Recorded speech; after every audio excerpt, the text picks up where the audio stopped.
Hello dear students, welcome again to my channel. बेटा जी, आपको दिखाई दे रहा होगा स्क्रीन पर बुनियाद 2022 25/8/2022 को कंडक्ट हुए लेवल 2 का सॉल्यूशन फर्स्ट पार्ट में अपलोड कर चुकी हूँ और आपने बहुत ही प्यार दिया है फर्स्ट पार्ट को।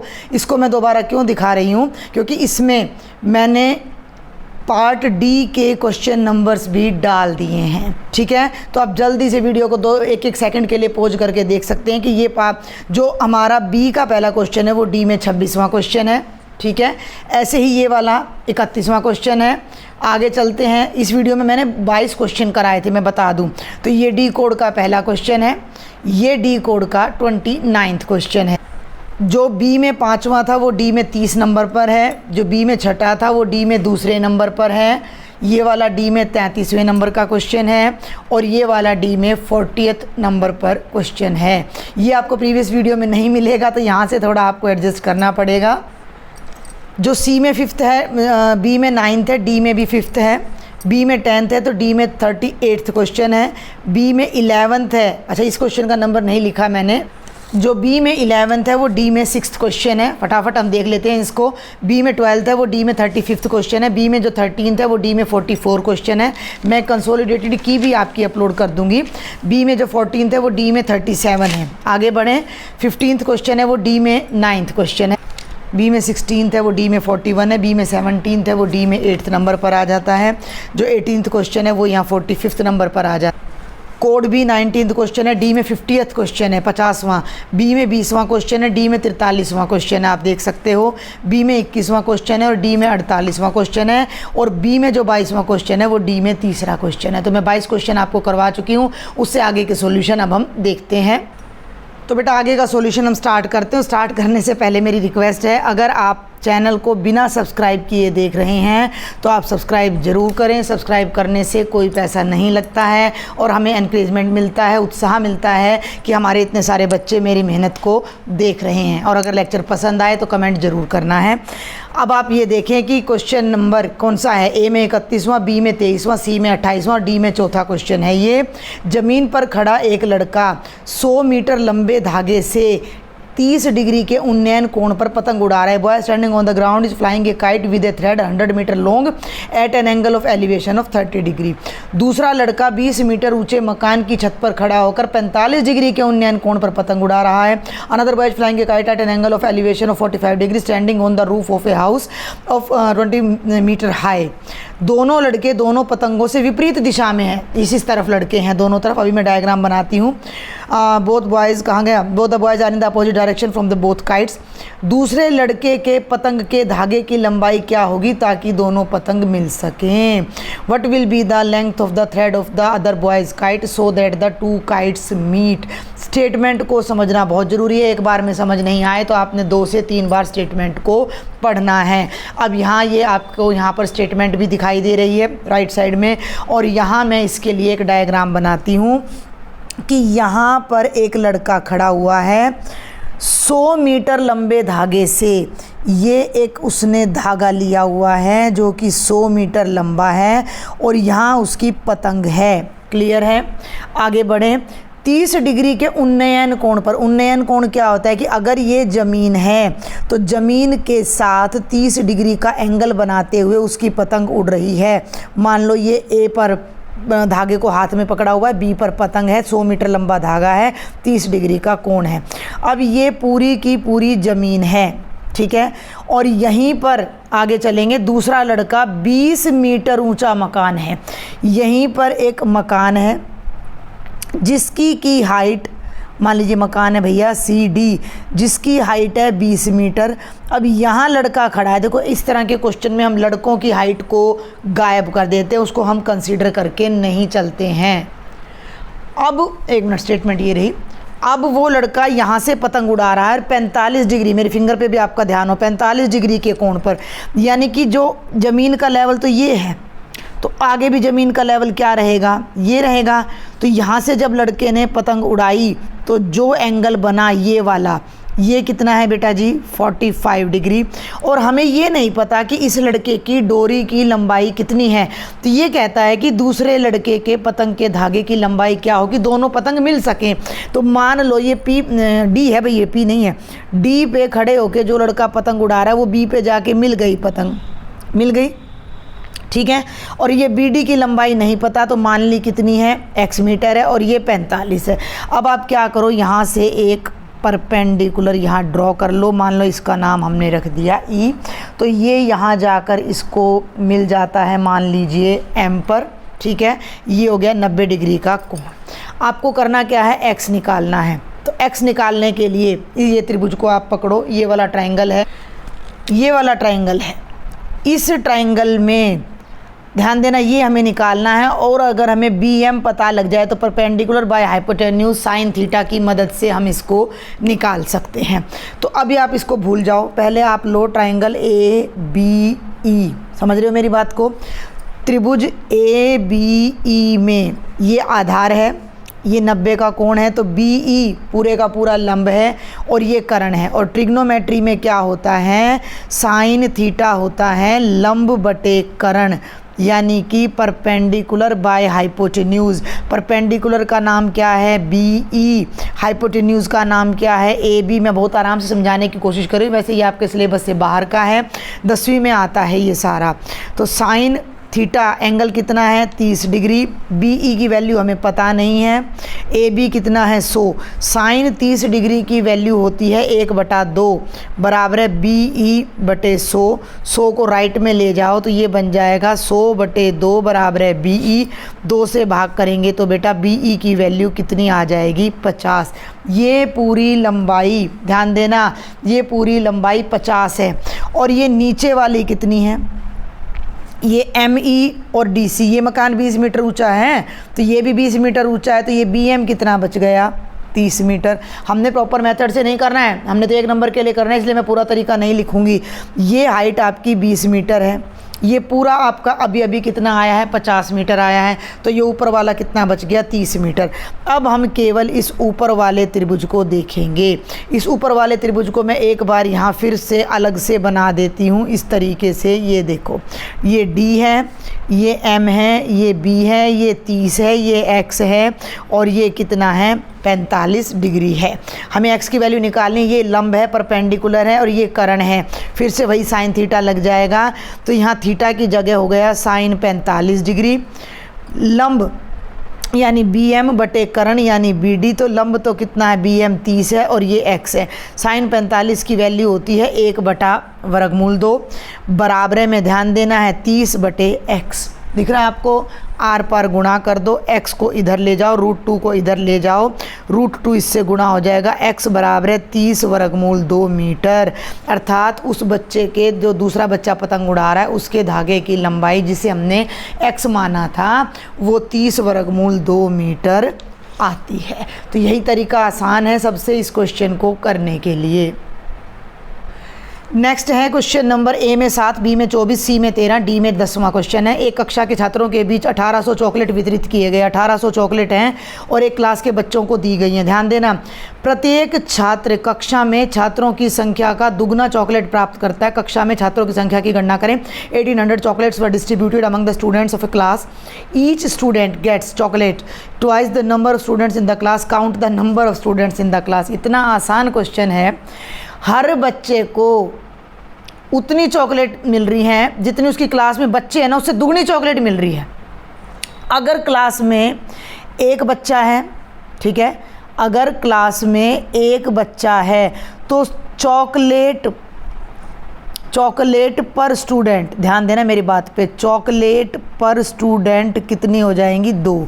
अगर क्लास में 2 बच्चे हैं टोटल, ध्यान देना, तो हर बच्चे को 4 चॉकलेट मिल रही है। क्लास में 3 ही बच्चे हैं तो हर बच्चे को 6 चॉकलेट मिल रही है।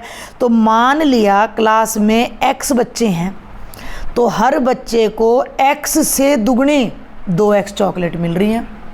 ध्यान से समझ आ रही मेरी बात, समझ आ रही है कि नहीं आ रही है भाई। क्लास में अगर एक ही बच्चा है तो उसको अपने से डबल मिल रही है, यानी कि जितने बच्चे क्लास में पढ़ रहे हैं प्रत्येक बच्चे को उससे दुगनी चॉकलेट मिल रही है। मान लो आपकी क्लास में 25 बच्चे हैं तो हर बच्चे को 50-50 चॉकलेट मिल रही हैं, ये क्वेश्चन है। मान लिया क्लास में x बच्चे हैं, एक बच्चे को 2x चॉकलेट मिल रही हैं, टोटल चॉकलेट कितनी 1800। वो कैसे आएंगी, इन दोनों की गुणा से, x गुणा 2x। भाई एक बच्चे को x चॉकलेट मिल रही है तो x बच्चों को 2x चॉकलेट मिली तो टोटल चॉकलेट्स हो गई ये हमारी। तो ये हो गया 2x स्क्वेयर बराबर है 1800, x स्क्वेयर बराबर है 2 यहाँ गुणा में है, नीचे चला जाएगा, कितना आ जाएगा 900। 900 का वर्गमूल कितना होता है 30, x का वर्ग बराबर है 30 का वर्ग, तो x की वैल्यू कितनी आ जाएगी 30। तो कक्षा में छात्रों की संख्या कितनी हो गई 30। ये हमने माना छात्र, माना कुल छात्र कितने हैं x हैं, x की वैल्यू 30 आ गई। तो क्लास में 30 बच्चे हैं, तो जो हमारा सही उत्तर है वो ऑप्शन नंबर ए है। पिछले क्वेश्चन में भी मैं आपको राइट आंसर नहीं बता पाई थी, तो ऑप्शन नंबर बी आपका राइट आंसर आ जाता है। नेक्स्ट है बेटा, ए में 41, बी में 25, सी में 44, डी में 47 क्वेश्चन है। किसी तार की त्रिज्या 1/3 कम कर दी जाती है, यदि तार का आयतन समान रहे तो लंबाई कितनी हो जाएगी। The radius of a wire is decreased to 1/3 if volume of wire remains the same, length the same, comma the length will be. लंबाई जो है वो कितनी हो जाएगी। देखो एक छोटा सा हम इमेजिनेशन कर लेते हैं। ये एक वायर है, वायर हमेशा बेलनाकार होती है, सिलेंड्रिकल होती है, ये बात आपने ध्यान रखनी है। मान लिया इसकी त्रिज्या स्मॉल r है और इसकी जो हाइट है वो स्मॉल h है, ध्यान से देखना। तो जो इसका आयतन आएगा, जो इसकी वॉल्यूम आएगी वो आएगी πr²h। क्लियर है। अब इसको क्या किया, उसी तार को, त्रिज्या को 1/3, तार की त्रिज्या 1/3 कम कर दी जाती है, डिक्रीज्ड टू 1/3। हम इस भाषा को पकड़ते हैं। इस क्वेश्चन को सॉल्व करने के लिए आप जरा इंग्लिश वाली स्टेटमेंट पर ज़्यादा ध्यान देना, क्योंकि यहाँ थोड़ा भाषा में फ़र्क आ जाता है कि किसी तार की त्रिज्या 1/3 कम कर दी, मतलब जितनी थी उससे 1/3 कम कर दी की बजाय डिक्रीज्ड टू 1/3 का मतलब है कि जो उसकी त्रिज्या पहले थी, नए तार की त्रिज्या उसकी 1/3 रह गई, यानी कि अब जो तार है वो इससे भीड़ा बनेगा, इससे पतला बनेगा, तो उसकी जो त्रिज्या आएगी वो पिछली त्रिज्या का r/3 होगा। भाई आप आटा ले लो, आटा लेके और आप उसका ऐसा इतना मोटा सारा सा एक लोई सी, अपना ऐसे लंबी सी पेन की तरह लोई बना लो, बना ली, ये त्रिज्या है। अब उसको और पतला पतला करोगे तो त्रिज्या कम होगी तो लंबाई तो खिंचेगी ना। आपकी मम्मियाँ घर में जोहें तोड़ती हैं, कभी आपने देखा हो तो ऐसी मोटी मोटी लोई बना के ऐसे जोहें तोड़ती हैं वो, ठीक है। तो जितना मोटा वो गोला होगा तो उतनी लंबाई कम। इतना सा आटा ले लिया मैंने, इतना सा आटा मैंने ले लिया और उसको इतना कर दिया लंबा, तो बस इतना ही लंबा रहेगा। लेकिन जितना पतला करूँगी त्रिज्या कम होगी, लंबाई बढ़ती जाएगी। तो मान लिया इसकी नई लंबाई कितनी हो गई h। तो इसका जो नया वो आया, क्या आया, आयतन। इसका जो नया आयतन आया, ध्यान देना मेरी बात पर, इसका जो नया आयतन आया वो क्या आएगा, पाई गुणा त्रिज्या का वर्ग, त्रिज्या है r/3 का वर्ग और हाइट है h, यानी ये बन गया πr² h/9। लेकिन ये कहता है कि आयतन सेम है, भाई वही आटा था, उसी से ये तार बन रहा है, उसी से ये बन रहा है, तो दोनों आयतन बराबर हैं। तो πr² बराबर है πr² h/9। पाई से पाई कट गया, r² से r² कट गया और ये 9 इधर आ जाएगा। 9h बराबर है h। h क्या था, तार की नई लंबाई। तो जो तार की नई लंबाई है वो 9h आई है, यानी कि पुरानी लंबाई का 9 गुना आई है। तो हमारा जो उत्तर हो जाएगा वो 9 गुना हो जाएगा, जो कि हमारा ऑप्शन नंबर डी है। आगे बढ़ते हैं बेटा। ये है ए में 32, बी में 26, डी में 27 और नहीं सी में 27 और डी में 7वां क्वेश्चन। क्या स्टेटमेंट है, एक थैले में 1 रुपये 50 पैसे और 25 पैसे के सिक्के हैं। 1 रुपये 50 पैसे और 25 पैसे के सिक्कों के मूल्य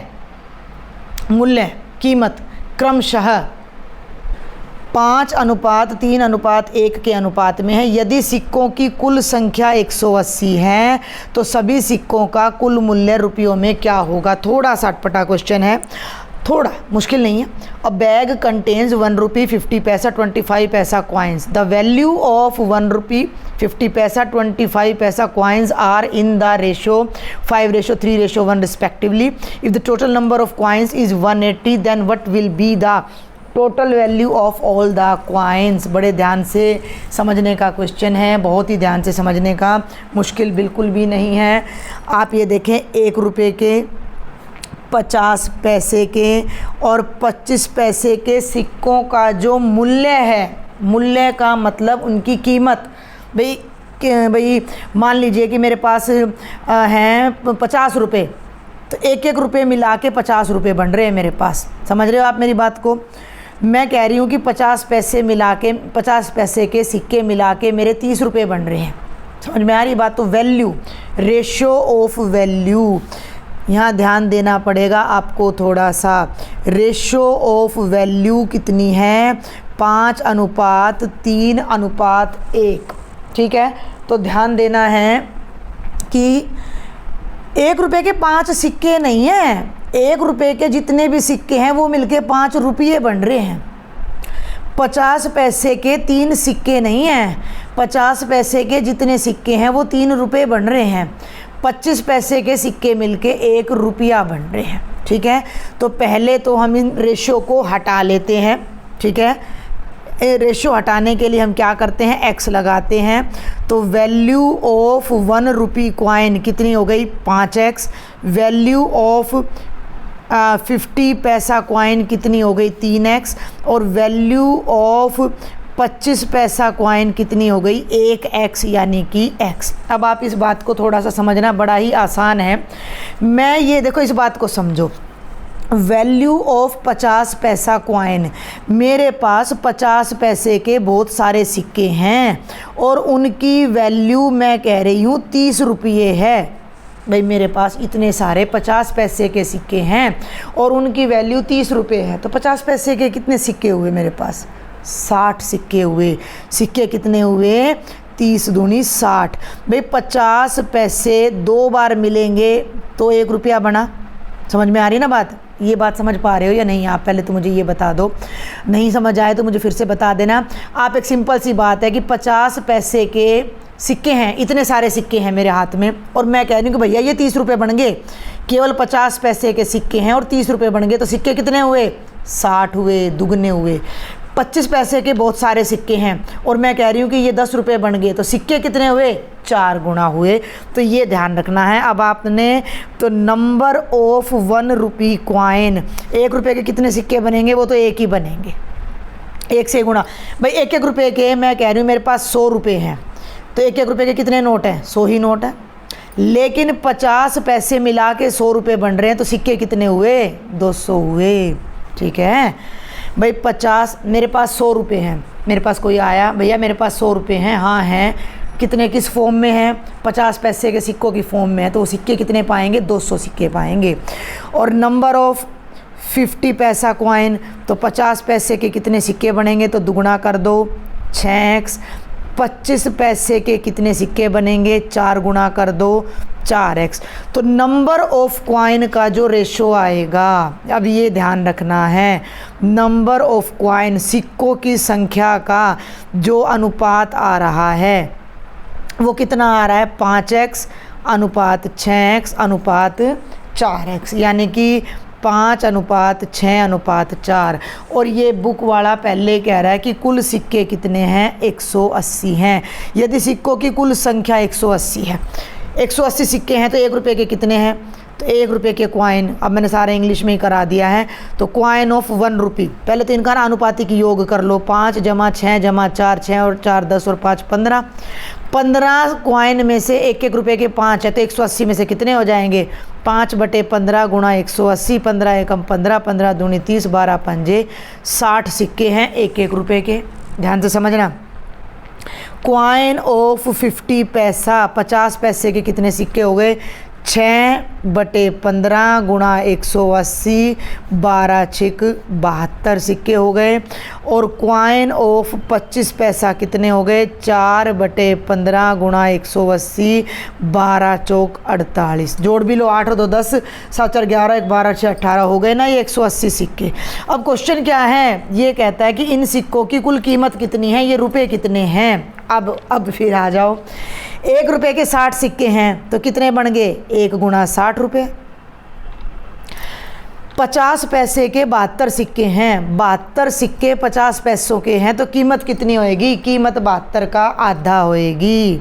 72/2 यानी 36 रुपये बन रहे हैं। 48 सिक्के हैं 25 पैसों के, 4 सिक्कों का 1 रुपया बना तो 1 सिक्के का कितना रुपया बनेगा? 48/4 यानी 12 रुपये। इन तीनों को जोड़ दो तो आपके पास कुल 108 रुपये हैं, जो कि आपकी स्टेटमेंट में option number D right answer है। तो थोड़ा सा टिपिकल क्वेश्चन इन्होंने दे दिया शुरू में ही। अगर इसको मूल्यों का अनुपात देने की बजाय संख्या का अनुपात दे देते तो 1 ही मिनट का हमारा क्वेश्चन था। तो ये हमें थोड़ा उल्टा पड़ रहा है। ये मूल्य का अनुपात दिया तो सिक्के कीमत होगी 5x 3x x। सिक्कों से मेरी बात सुन लो, कीमत से सिक्के निकालने हो तो गुणा कर देते हैं और सिक्कों से कीमत निकालनी हो तो भाग कर देते हैं। ठीक है, बात समझ आ रही है? 50 पैसे के हैं तो 2, 25 के हैं तो 4, 1 रुपये का तो 1। वही यहाँ पे चल रहा है 1 2 और 4। आप आराम से समझेंगे तो मैं उम्मीद करती हूँ आपको ज़रूर समझ आएगा।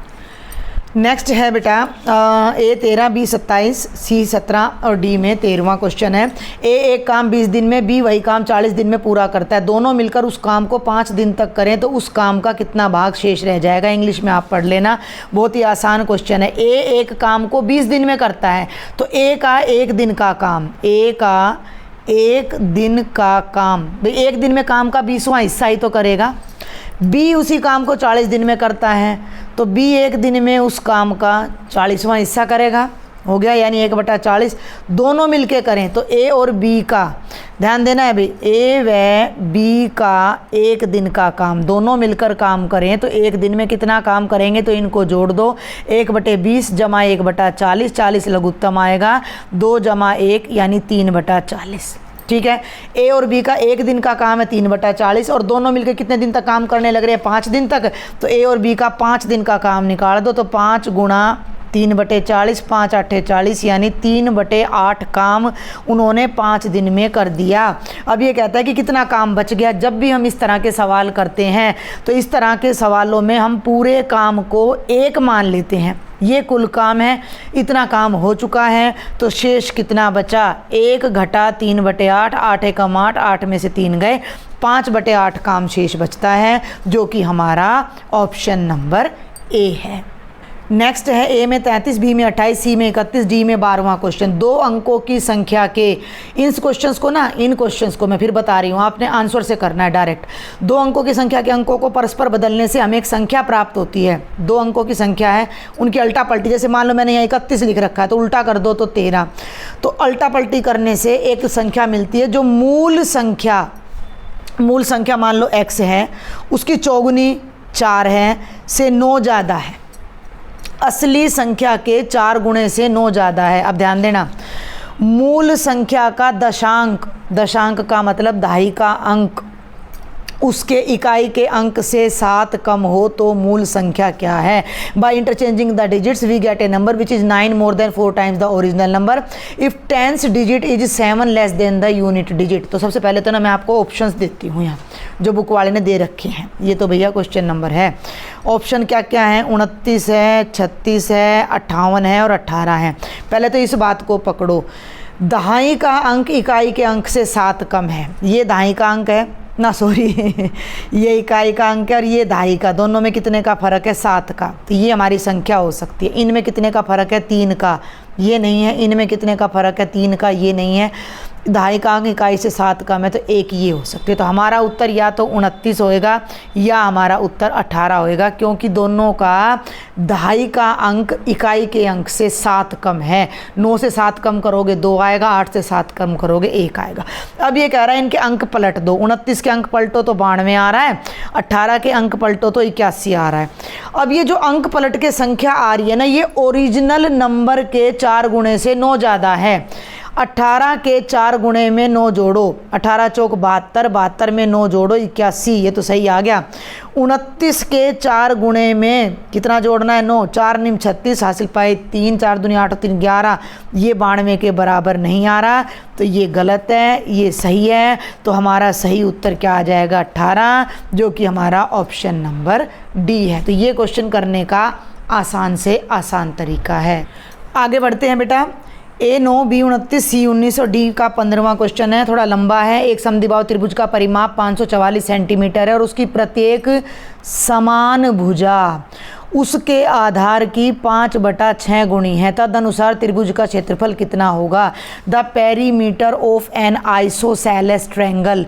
आइसोसेलेस क्या होता है, जिसकी 2 भुजाएं इक्वल होती हैं। इज 544, यानी इसकी तीनों भुजाओं का जोड़ कितना है 544 है।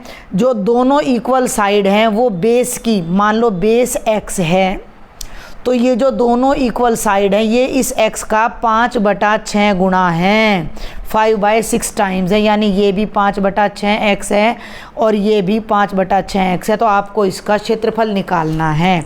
क्षेत्रफल निकालने से पहले हमें ये भुजाएं निकालनी है। हमें इसका परिमाप यानी पेरीमीटर पता है 544 है। पेरीमीटर क्या होता है, तीनों भुजाओं का योग, तो तीनों को जोड़ दो, 5/6x जमा 5/6x जमा x, परिमाप आ गया 544। ये ऑप्शन नहीं है, ये क्वेश्चन नंबर है।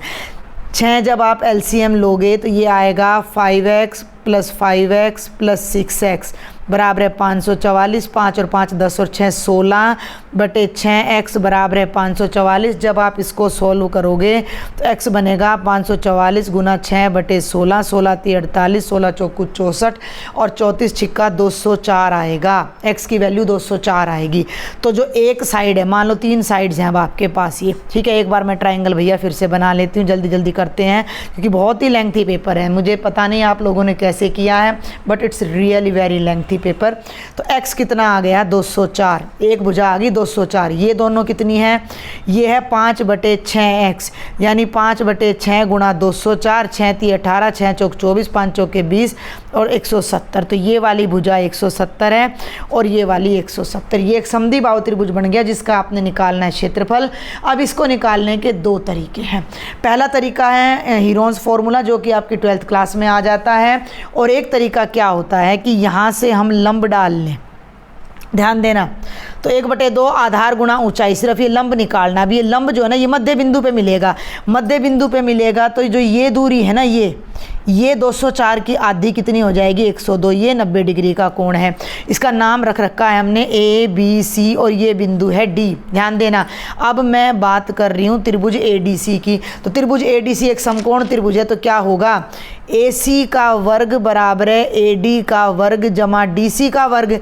AC कितना है 170 का वर्ग, AD का वर्ग हमें पता नहीं है और DC कितना है 102 का वर्ग। यानी 170 के वर्ग में से 102 का वर्ग घटा के अंडर रूट कर देंगे तो AD आ जाएगा। तो AD स्क्वायर हो जाएगा 170 का स्क्वायर घटा 102 का स्क्वायर। 17 का जो वर्ग होता है वो हमारा 289 होता है, तो 28,900 आ जाएगा। और 102 को 102 से गुणा करना बिल्कुल मुश्किल नहीं है। 2 दूनी 4, 0 2 एकम 2, 0 0 0 और ये आ गया 102, तो 4 0 10,404 आ जाएगा। अब आप इसको माइनस कर लीजिए, ये आ जाएगा 28,900। मैं माइनस इसलिए करके दिखा रही हूँ ताकि कैलकुलेशन आपको पता हो कितनी फास्ट होनी है। 10 में 4 गए 6, ये 9, 8 में से 4 गए 4 और ये बच गया 8 और ये आ गया 2 में से 1 गया 1, ये आ गया 18,496 आ गया AD का वर्ग। दोनों तरफ अब आप कर दो वर्गमूल। ये जो वर्गमूल है ये आपका 136 आएगा, जिसे आप लॉन्ग डिवीजन मेथड से कैलकुलेट कर सकते हो। तो ये जो AD है ये हमारा 136 आ गया। यानी कि त्रिभुज की हमें ऊंचाई पता लगी। तो जो इसका क्षेत्रफल आएगा वो आएगा 1/2 गुणा बेस गुणा हाइट, यानी आधार गुणा ऊंचाई। यानी आधार कितना है 204, ऊंचाई कितनी है 136। तो भैया 2 छिक्के 12, 2 आठे 16 और ये आ जाएगा 204 गुणा 68। इसको अब आप गुणा कर लेना, जो कि आपका आएगा 13,872 वर्ग सेंटीमीटर। आप अपने देख लो ऑप्शन में, ये है आपका ऑप्शन नंबर डी। ठीक है, तो बहुत ही लंबा क्वेश्चन था, कैलकुलेशन फास्ट होनी चाहिए आपकी इसके लिए। आगे आ जाता है क्वेश्चन नंबर ए में 34, बी में 30, सी में भी 34, डी में 14। और ये रेशो का क्वेश्चन है, थोड़ा सा अलग है। इसमें मैं शॉर्ट ट्रिक लगाऊंगी क्योंकि जो लॉन्ग मेथड है वो यहाँ बिल्कुल एप्लीकेबल नहीं होगा, बहुत ज़्यादा लंबा हो जाएगा। 2 बर्तन ए और बी में अम्ल और पानी का अनुपात 4:3 है और 2:3 है। देखो एक बर्तन है ए, उसमें अम्ल है, अम्ल माने एसिड और वाटर, एसिड और वाटर कितना है 4:3 है। ये वेसल है यानी बर्तन है। दूसरा बर्तन है बी, जिसमें पानी एसिड और वाटर का अनुपात 2:3 है। तदनुसार उन मिश्रणों में से सी बर्तन में एक नया मिश्रण तैयार करने के लिए उन्हें किस अनुपात में मिलाना चाहिए ताकि नए मिश्रण में अम्ल और पानी की मात्रा आधी आधी हो जाए। भाई क्या करना है कि इन दोनों में से ए में से भी एसिड और वाटर मिलाना है। ठीक है, ए में एसिड वाटर पहले मिला पड़ा है, बी में एसिड वाटर पहले ही मिला पड़ा है। ए में से थोड़ा सा इसमें डालना है, बी में से थोड़ा सा इसमें डालना है और सी बर्तन में जो नया आएगा उसका अनुपात आधा आधा, कहने का मतलब है 1:1 आ जाना चाहिए। तो इस तरह के क्वेश्चन करने के लिए एक एलिगेशन का मेथड होता है जिसे हम यहाँ यूज करेंगे। समझ रहे हो मेरी बात को, वरना ये बहुत लंबा पड़ेगा कि मान लो ए बर्तन में से x मात्रा मिलाई, बी बर्तन में से y मात्रा मिलाई, फिर उनको आधा आधा करा, बराबर करा, x y में कन्वर्ट करके सॉल्व करने में बहुत लंबा समय लग जाएगा। ठीक है, तो इसके लिए मैं आपको एक छोटा सा तरीका समझाने की कोशिश करती हूँ। मैं होप करती हूँ आपको समझ आ जाए, नहीं आए तो आप इसको शॉर्ट ट्रिक याद रखना। ये देखो, वैसे ये कॉस्ट प्राइस वगैरह पे लगता है कि ये कहाँ लगता है ये मेथड। हमारे पास मान लो 2 आइटम है। ठीक है, हमारे पास मान लो एक सस्ता आइटम है चीपर, एक डियरर यानी महंगा आइटम है। एक 10 रुपये का मान लो सस्ता आइटम है, कोई हमारे पास पेन है 10 रुपये का। ठीक है, पेन तो नहीं ले सकते, मान लो कुछ नींबू है या कुछ नोटबुक है, 10 रुपये की एक कॉपी है, ये 25 रुपये की एक कॉपी है यानी महंगे वाली है। चीपर का सी ले लिया, डियरर का डी। इन दोनों को मिला के, इन दोनों चीज़ों को कुछ आइटम इसमें से मिलाने हैं और कुछ आइटम इसमें से मिला के 15 रुपये के भाव में बेचने हैं। समझ रहे हो, मीन प्राइस 15 रुपये के भाव में बेचने हैं। तो इस तरह के क्वेश्चन कैसे किए जाते हैं, C for cheaper, D for dearer, M for mean value, जो कि हमने बनानी है। मेरी बात को आप समझने की कोशिश करें। आप ऐसा करो, दूध बिक रहा है बाज़ार में, गाय का दूध है, सस्ता है, 10 रुपये लीटर है, मान लो 10 रुपये का आधा लीटर है। गाय का भी नहीं है, थैली का दूध है, थैली का दूध 10 रुपये लीटर है। सुनना, समझना मेरी बात को, 10 रुपये का लीटर, आधा लीटर जो भी है, और ये भैंस का दूध है। अब एक आदमी क्या करता है कि इन दोनों को ना मिलाना भी है, क्वांटिटी में भी फ़र्क नहीं आना चाहिए, और 15 रुपये लीटर वो बेचना चाह रहा है। तो कितना तो वो थैली का दूध मिलाए और कितना वो भैंस का दूध मिलाए कि 15 रुपये लीटर हो जाए, ऐसा कुछ क्वेश्चन। ठीक है, चलूँ आगे। तो सी सस्ते वाला 10 में है, डियरर 25 में है, 15 यानी बेचना है। तो इसमें क्या करते हैं, डी माइनस एम लेते हैं, यानी महंगे वाले में से मीन वैल्यू घटा देते हैं, और एम माइनस सी यहाँ लेते हैं, यानी मीन वैल्यू में से सस्ता घटा देते हैं, और ये इन दोनों का अनुपात आ जाता है। यानी कि 10 क्वांटिटी इसकी लेनी है, 5 इसकी लेनी है, और उनको लेके जब हम मिलाएंगे तो हमारा ठीक हो जाएगा। ठीक है, या इसको आप मिक्सचर में भी ले सकते हो कि ये पूरा मैंने आपको यहाँ पर समझाने की कोशिश की है कि पहला मिक्सचर 40% है, दूसरा 10, दोनों मिला के 50 बन जाए, तो इसमें से कितना ले, इसमें से कितना, तो इसमें से तो ये घटाना है, यहाँ आ जाएगा, ये ऐसे आएगा, और इसमें से ये घटाना है, ये यहाँ आ जाएगा। तो हम भी अब इस क्वेश्चन को इसी तरीके से करेंगे, लेकिन कैसे करेंगे ये देखना। पहले बर्तन में अनुपात है 4:3, तो अनुपातिक योग कितना हो गया 7। तो इसमें एसिड कितना हो गया 4/7, वाटर कितना हो गया 3/7। बी बर्तन की जब मैं बात करती हूँ तो 2:3, अनुपातिक योग कितना हो गया 5, तो एसिड कितना हो गया 2/5, वाटर कितना हो गया 3/5। अब हम कितना कितना मिलाएं ये ध्यान देना है। अब हम यहाँ क्या करते हैं कि जैसे मैंने एलिगेशन में अभी आपको यहाँ बताया, एक इधर लिख लेते हैं, एक इधर लिख लेते हैं। तो एसिड उठा लिया मैंने दोनों में से, यहाँ से मैंने एसिड उठाया, कितना है 4/7 है। दूसरे बर्तन में से एसिड उठाया, कितना है 2/5 है। ये चीपर, ये ए बर्तन का है, ये बी बर्तन का है। और हमें रेशो कितनी चाहिए 1/2 चाहिए। सी बर्तन में रेशो कितनी चाहिए 1/2 चाहिए ओवरऑल, 2 में से 1। आप ऐसे मानो ना कि 7 में से 4 एसिड है, 5 में से 2 एसिड है, तो 2 में से 1 एसिड होना चाहिए। तो हम एसिड के लिए इस क्वेश्चन को कर रहे हैं। तो ऐसे टेढ़ा चलेंगे, ऐसे हम यहाँ टेढ़ा चलेंगे। तो हम क्या करेंगे यहाँ पर, अब आपने ये ध्यान भी रखना है। तो अब यहाँ बड़ा तो 1/2 है, तो यहाँ हम क्या कर देते हैं कि 1/2 में से 2/5 को माइनस कर देते हैं, 10 लघुत्तम आएगा, 2 पंजे 10, ये आ जाएगा 5, 5 दूनी 10, 4, ये तो आ गया 1/10 पार्ट मिलाना है। और इसको हमने ऐसे लेके जाना है, यानी कि अब हमने यहाँ पर 1/2 में से 4/7 माइनस करना है। 14 2 7 14, 7 दूनी 14, 1/2 में से 4/7 नहीं, उल्टा कर दिया।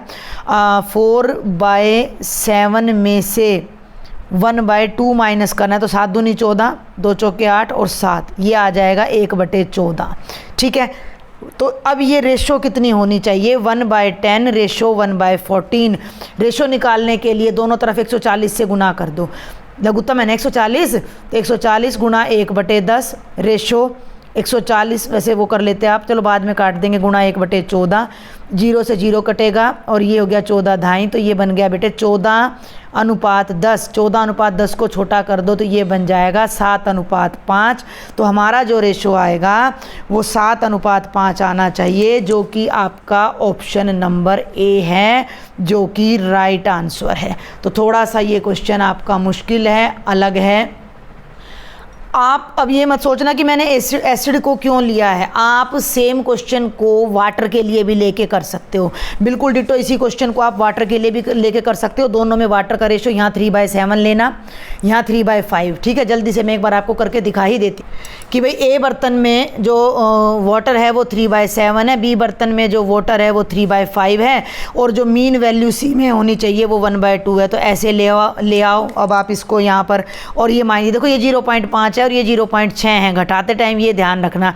तो ये भी आपका 1/10 आएगा, और जब आप ऐसे घटाओगे तो ये 1/14 आएगा।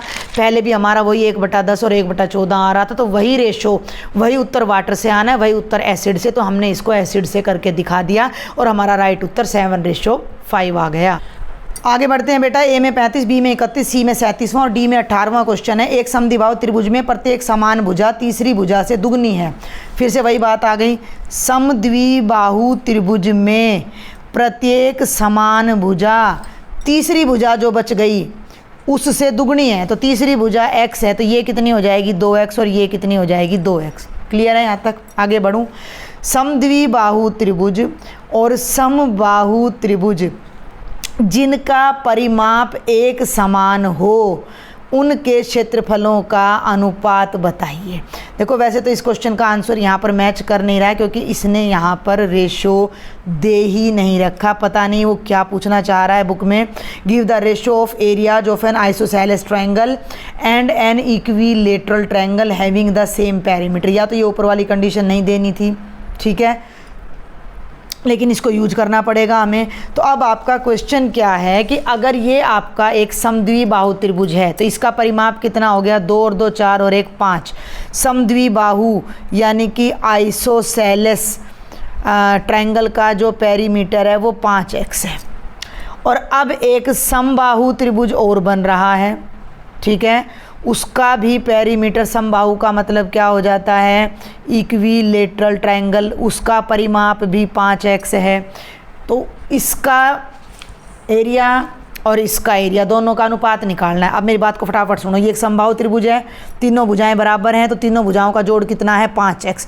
a जमा a बराबर है 5x, 3a बराबर है 5x, a बराबर है 5x बटा 3। ये समबाहु त्रिभुज की एक भुजा आ गई, ये समबाहु त्रिभुज की एक भुजा आ गई। तो समबाहु त्रिभुज का जो क्षेत्रफल है, शायद ये पहले भी आ चुका हो, वर्गमूल 3/4 a की 2, यानी वर्गमूल 3/4 a कितना है 5x बटे 3 का वर्ग। ये मैं समबाहु त्रिभुज का क्षेत्रफल निकाल रही हूँ, ध्यान देना। वर्गमूल 3/4, 5 का वर्ग 25, 3 का वर्ग 9 गुणा x का वर्ग।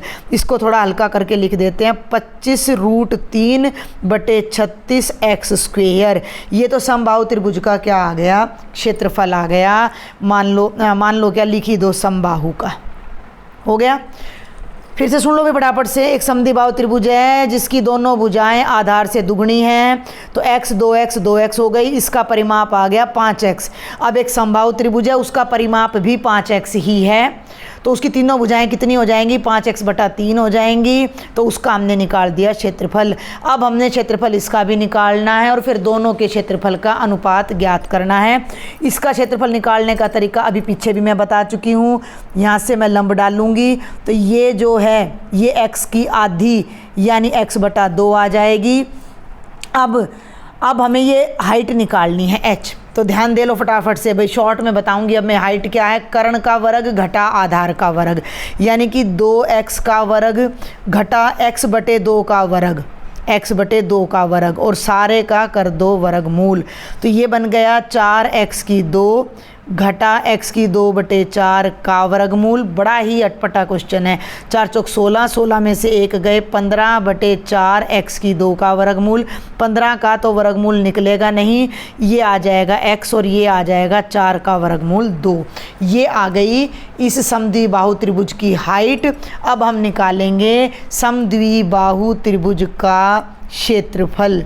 समद्विबाहु त्रिभुज का क्षेत्रफल मान लो a1 है, तो क्या होता है 1/2 गुणा आधार गुणा ऊंचाई। तो 1/2 गुणा, दोनों को रेंज में रखती हूँ। आधार ये था जो हमने x लिया हुआ था, ऊंचाई है वर्गमूल 15/2x। ध्यान देना, वर्गमूल 15/2x। सॉल्व कर लो, ऊपर है वर्गमूल 15, नीचे है 2 दूनी 4x²। ये a1 है, यानी समद्विबाहु त्रिभुज का क्षेत्रफल है। इसको नाम दे दो 2। क्यों दिया वो भी मैं अभी बता देती हूँ, क्योंकि इसने कहा है कि समद्विबाहु और समबाहु के क्षेत्रफल का अनुपात निकालो, यानी a1 बटा a2 हमने निकालना है। a2 यानी समद्विबाहु का क्षेत्रफल ऊपर रखना है, समबाहु का नीचे रखना है। तो ये तो हो गया वर्गमूल 15/4 x की 2। सारे के नीचे हमारा आ जाएगा 25√3/36 x की 2। x² से x² कट गया, कैलकुलेशन कर लो। √15/4 गुणा 36/25√3। ध्यान देना, 4 9 36, √3 से √15 को काटोगे तो √5 आ जाएगा। ये बनेगा 9√5/25। और जो रेशो मेरे अकॉर्डिंग आना चाहिए, जो उत्तर मेरे अकॉर्डिंग आना चाहिए, वो ये है। आप बाकी देख सकते हो। तो इस तरह का कोई ऑप्शन इसमें दे नहीं रखा है, इन्होंने रेशियो दे ही नहीं रखी है। ठीक है, तो जैसा क्वेश्चन था वो मैंने आपको बता दिया है। नेक्स्ट है बेटा code A question number 36, code B 32, code C में 38 और कोड डी में 21वां क्वेश्चन। 8 मजदूर प्रतिदिन 9 घंटे काम करके 18 मीटर लंबी, 2 मीटर चौड़ी और 12 मीटर ऊंची दीवार, इस चीज़ को नोट कर लो, दीवार का आयतन है ये। ठीक है, इतनी बड़ी दीवार को 10 दिन में बना लेते हैं। मजदूर कितने हैं 8, 9 घंटे काम करते हैं हर रोज़ प्रतिदिन, और 10 दिन काम करते हैं, यानी 10 दिन तक 9 घंटे काम करा, तो 90 घंटे काम करके इतनी बड़ी दीवार उन्होंने बनाई।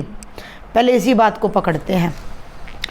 8 मजदूर हैं, 9 ढाई 90 घंटे उन्होंने काम करा, और जो दीवार उन्होंने बनाई है उसकी लंबाई 18 है, चौड़ाई 2 है, ऊंचाई 12 है। तो दीवार का आयतन, भाई कुल काम करने का मतलब पूरी दीवार बनाई है, पूरी दीवार बनाने का मतलब दीवार का आयतन हो गया 18 गुणा 2 गुणा 12, 18 दूनी 36 और 12 ये आप कर लेना 432 मीटर क्यूब दीवार उन्होंने तैयार की। आगे बढ़ते हैं। ज्ञात कीजिए 6 घंटे प्रतिदिन काम करके 32 मीटर लंबी, 3 मीटर चौड़ी और 9 मीटर ऊंची 32 गुणा 3 गुणा 9 गुणा कर लेना, ये 864 घन मीटर दीवार आएगी। 8 दिन में कितने मजदूर बना सकेंगे? भाई हम कितने मजदूर लगाएं कि 8 दिन तक रोजाना 6 घंटे काम करें? 8 दिन तक 6 घंटे, एक दिन में 6 घंटे काम करा तो 8 दिन के हिसाब से कितने घंटे बन गए भाई? 48 घंटे। और कितने मजदूर लगाएं? तो मान लिया x मजदूर लगा दिए। कहानी समझ आई आपको? आपको ये कहानी समझ आई या नहीं आई? थोड़ा सा मुश्किल है। ये हैं मजदूर, ये है उनके द्वारा लगाए गए घंटे, ये है उनके द्वारा किया गया काम। ठीक है, 8 मजदूर 90 घंटे काम करके 432 घन मीटर काम करते हैं। तो कितने मजदूर लगाएं कि 48 घंटे में इतना काम कर दें? अब इसको थोड़ा मिक्स कर लो। कैसे? 8 मजदूर 90 घंटे में काम 8 मजदूर 90 घंटे तक काम कर रहे हैं, तो काम कितने घंटे चल रहा है? इसको पूरे को मैं घंटे में बदल देती हूँ। 90 घंटे तक एक मजदूर काम कर रहा है, तो 8 मजदूर मिलके करेंगे तो 8 निम 72, 720 घंटे हो गए। काम कितना है? काम है भैया 432। अब x मजदूर 48 घंटे काम करें तो कुल घंटे कितने हो गए? 48x। काम कितना है? 864। सीधा अनुपात है, ये सरल अनुपात है। एक होता है सीधा अनुपात, एक होता है प्रतिलोम। जितने घंटे उतना ज़्यादा काम। तो सीधा अनुपात है, ज़्यादा घंटे करोगे तो ज़्यादा काम, कम घंटे करोगे कम काम। तो अनुपात से इसको निकाल दो। आपको समझ आया? माना x मजदूर लगाए हमने, ठीक है, x मजदूर लगाए हमने, तो 720 बटे 48x बराबर है 432 बटे 864। 432 एकम 432 दुगना है ये 1 बटे 2, आर पार गुणा कर दो, यहाँ ले जाओ।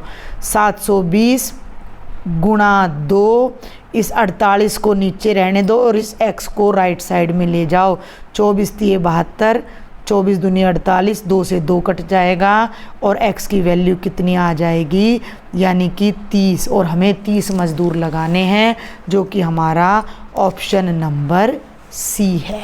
समझ आ गई बात आपको? फिर से देख लो जल्दी से। मजदूर हैं 8, ठीक है, 9 घंटे तक रोज़ काम करते हैं, 10 दिन तक तो हो गए 90 घंटे। ये सारा काम है। ऐसे ही 6 घंटे रोज़ काम करके 8 दिन तक कर रहे हैं तो 48 घंटे काम कर रहे हैं, तो इतना काम कर रहे हैं। x मजदूर है, इनको गुणा कर दो तो 720 घंटे तक काम चला, इनको गुणा कर दो तो 48x घंटे तक काम चला। ये काम है, सीधा अनुपात है, तो ये बटा ये बराबर है ये बटा ये, 30 मजदूर आ जाएगा। नेक्स्ट है A 38, B 33, C 39 और D 28। ये भी काम और समय का है। कोई व्यक्ति किसी काम को 30 घंटे में कर सकता है। यदि अपने पुत्र के साथ मिलकर करे तो 20 घंटे में पूरा हो जाता है। पुत्र अकेला काम करे तो वह काम कितने समय में करेगा? देखो बहुत ही आसान सा क्वेश्चन है ये, तो बहुत ही आसान सा। अगर आपको काम और समय के सवाल आते हैं तो एक आदमी एक काम को 30 घंटे में कर रहा है, तो उसका एक दिन का काम, मान लो फादर और सन, फादर का एक दिन का काम कितना हो गया? 1/30। पुत्र के साथ मिलके करे, यानी दोनों मिलके करे, तो फादर प्लस सन का एक दिन का काम कितने दिन में कर लेंगे दोनों मिलके? 1/20। मेरी बात को ध्यान से सुनना।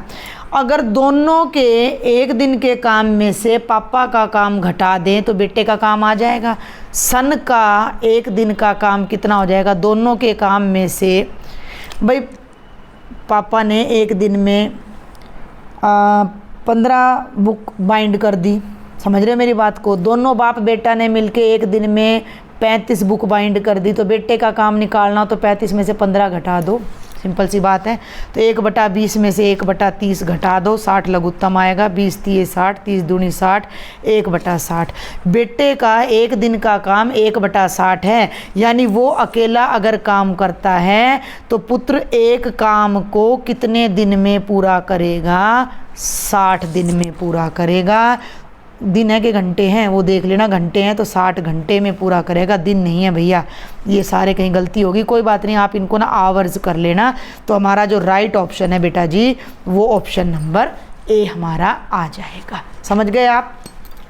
पापा का 1 घंटे का काम 1/30, दोनों पापा बेटा का 1 घंटे का काम 1/20, दोनों के काम में से पापा का काम घटा दिया तो बेटे का 1 घंटे का काम आ गया 1/60, यानी बेटा अकेला करेगा तो 60 घंटे लगाएगा। आगे बढ़ते हैं बेटा। ए में 37वां, बी में 34वां, सी में 36वां और डी में 25वां क्वेश्चन है। बहुत ही लंबा पेपर है। आलोक पी से क्यू की ओर 6 किलोमीटर प्रति घंटा की चाल से चलता है। रमन उसी स्थान पी से क्यू की ओर 9 किलोमीटर प्रति घंटा की चाल से चलता है। क्वेश्चन को वर्बली समझने की ज़्यादा कोशिश करें। ये पी है, ये क्यू है, यहाँ से यहाँ तक एक तो चल रहा है भैया आलोक, आलोक का ले लिया ए, उसकी चाल है, स्टेटमेंट दिखनी चाहिए आपको, दिख रही है, उसकी चाल है 6 किलोमीटर प्रति घंटा। और एक है रमन, वो भी यहीं से चल रहा है, उसकी चाल है 9 किलोमीटर प्रति घंटा, यानी वो ज़्यादा तेज़ी से चल रहा है। आगे कहानी 2 लाइनों की यहाँ तक समझ में आ गई। रमन क्यू पर पहुँचकर पी की ओर लौट जाता है, यानी ये जो रमन है ना इतनी तेज़ चल रहा है कि गया और फिर वापस आ गया और यहाँ कहीं आर बिंदु पे पी से ए से मिल गया, जबकि ये ए तो बस चला ही है। ए तो पहली बार में यहाँ तक पहुँचा और रमन ने क्या किया कि चला भी गया और वापस भी आ गया यहाँ तक। ध्यान देना, क्वेश्चन को समझना। रमन क्यू पर पहुंचकर पी की ओर लौट आता है। वह आलोक से स्थान आर पर मिलता है। यदि पी क्यू की लंबाई 15 है तो पी आर की लंबाई क्या है? पी क्यू ये पूरी दूरी 15 किलोमीटर है, तो ये कितनी दूरी है ये हमने बताना है। अब आपने यहाँ लॉजिक क्या लगाना है कि जो आलोक बाबू हैं वो पी से आर तक जाने में उतना ही टाइम लगा रहे हैं जितना रमन पी क्यू से क्यू आर तक। ध्यान से समझना मेरी बात को। जो टाइम आलोक ने पी से आर तक जाने में लगाया T1 टाइम, वही टाइम रमन ने पी से क्यू तक और क्यू से आर तक वापस आने में लगा दिया, मान लो T2 टाइम। ठीक है, हम मान लेते हैं ये दूरी x है और ये पी आर जो दूरी है ये कितनी है 15 माइनस x बच जाएगी। ठीक है, अब हम बात करते हैं रमन की। रमन ने क्या करा, 15 किलोमीटर गया और इतने किलोमीटर वापस आया, तो कितनी दूरी रमन ने तय की 15 जमा x। समझ रहे हो, रमन यहाँ से चला 15 और x किलोमीटर वापस भी आ लिया, तो 15 जमा x। रमन की जो स्पीड है वो है 9 किलोमीटर प्रति घंटा। तो रमन जो टाइम लेगा, टाइम क्या होता है डिस्टेंस बाय स्पीड, यानी कि 15 जमा x बटे 9। अब हम बात करते हैं यहाँ आलोक की। दिख रहा होगा आपको, पेन का कलर मैंने चेंज कर दिया था। आलोक गया है, जितनी देर में रमन यहाँ जाके वापस आया उतनी देर में आलोक बस इतनी ही दूर गया, तो उसकी डिस्टेंस कितनी है 15 माइनस x।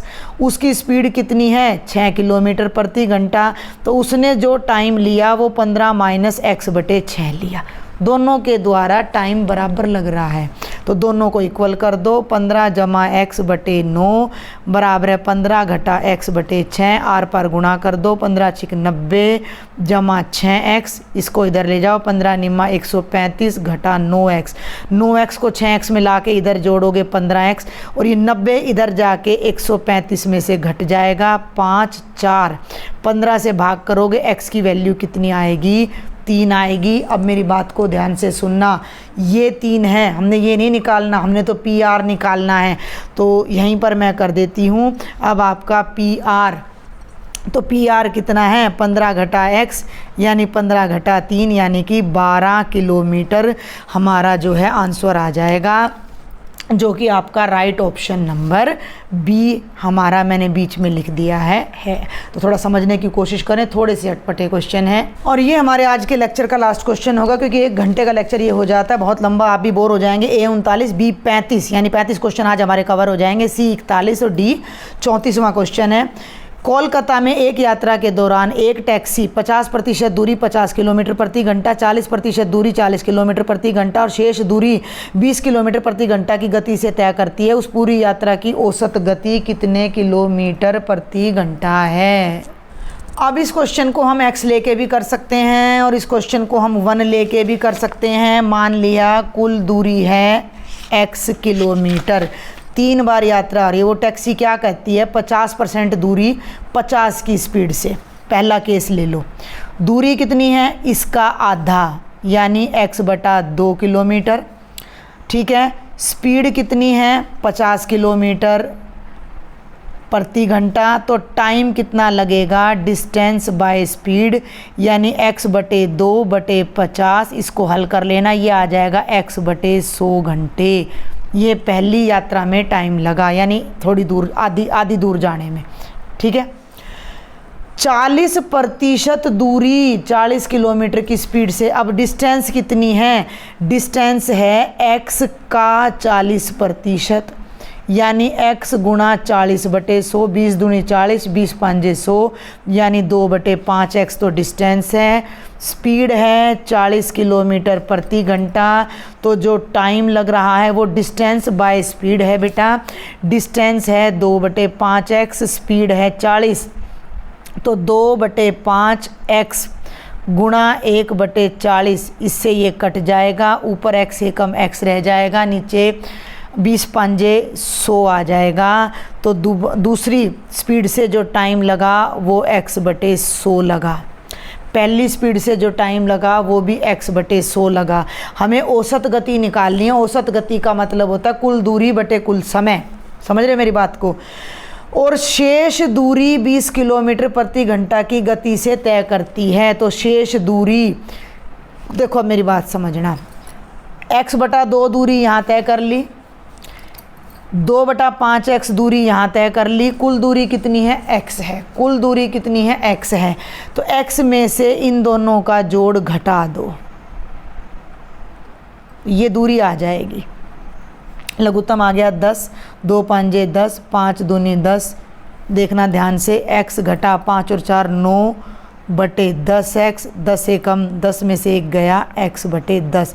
वैसे भी ना मुँह जुबान नहीं था, इसकी ज़रूरत नहीं है। रुको मैं 1 मिनट आपको बता दूँ।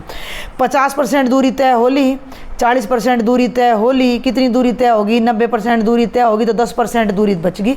इसको काट दो, इसको करने की ज़रूरत नहीं है, बिल्कुल साधारण तरीके से करो। दूरी कितनी बच गई, 10% ऑफ x यानी 10 गुणा x/100 यानी x/10 किलोमीटर की तो दूरी बच गई। स्पीड कितनी ले रहा है वो टैक्सी वाला, 20 किलोमीटर प्रति घंटा। तो स्पीड हो गई 20 किलोमीटर प्रति घंटा। तो जो टाइम लगा वो लगा डिस्टेंस बाय स्पीड, तो ये यहाँ 20 आ जाएगा, ये हो जाएगा x/200। ठीक है, तीनों टाइम जोड़ दो। ये पहला टाइम लगा x/100 घंटे, दूसरा टाइम x/100, तीसरा टाइम x/200। तो जो टोटल टाइम उस यात्रा में लगा वो लगा x/100 जमा x/100 जमा x/200। 200 ले लिया लघुत्तम, 2x जमा 2x जमा x, 2 2 4 और एक 5/200x, 5 चौके 20 यानी कि x/40 घंटे। ध्यान देना अब मेरी बात पर। कुल दूरी है x किलोमीटर, कुल दूरी है, मैं ब्लू पेन से कराती हूँ आपको ये वाला, कुल दूरी है x किलोमीटर, कुल टाइम है x/40 घंटे। तो क्वेश्चन क्या था, औसत गति, एवरेज स्पीड। तो जो स्पीड है वो हमारी क्या हो जाएगी, डिस्टेंस अपॉन टाइम यानी x/40। x कटेगा और 40 ऊपर चला जाएगा। 40 किलोमीटर पर आवर की हमारी एवरेज स्पीड हो जाती है, जो कि हमारा ऑप्शन नंबर बी है। इस क्वेश्चन को आप यहाँ डिस्टेंस 1 किलोमीटर लेके भी कर सकते हो। तो ये 1/2 आएगा, 50 की स्पीड से करोगे तो 1/2/50 1/100 आ जाएगा। ठीक है, फिर यहाँ पर 2/5 करना इसी तरीके से पड़ेगा, आपकी मर्जी है, आप उसको 1 किलोमीटर से करें। मैंने क्या किया है, मैं जल्दी से इसका रिकैप फिर कर देती हूँ। टोटल डिस्टेंस ली, 3 भाग में उस टैक्सी ड्राइवर ने यात्रा की है। आधी दूरी 50 की स्पीड से की, तो उसमें कितना टाइम लगा वो हमने निकाला। उसकी 40% डिस्टेंस उसने 40 की स्पीड से कवर की, उसमें कितना टाइम लगा वो निकाला। बाकी की डिस्टेंस उसने 20 की स्पीड से कवर की, उसमें कितना टाइम लगा वो निकाला। टोटल टाइम और टोटल डिस्टेंस, डिस्टेंस को टाइम से भाग कर दिया एवरेज स्पीड आ गई। तो बेटा आज का लेक्चर यहीं कंक्लूड करते हैं। ये मैंने कुल मिलाकर 35 क्वेश्चन आपके 25 तारीख वाले पेपर के करा दिए हैं। बाकी क्वेश्चन अगले लेक्चर में कराऊंगी क्योंकि बहुत लंबा हो जाता है। अगर लेक्चर समझ आ रहा है, पसंद आ रहा है, लाइक करें, सब्सक्राइब करें और अपने ज़्यादा से ज़्यादा फ्रेंड्स को शेयर करें। Thank you.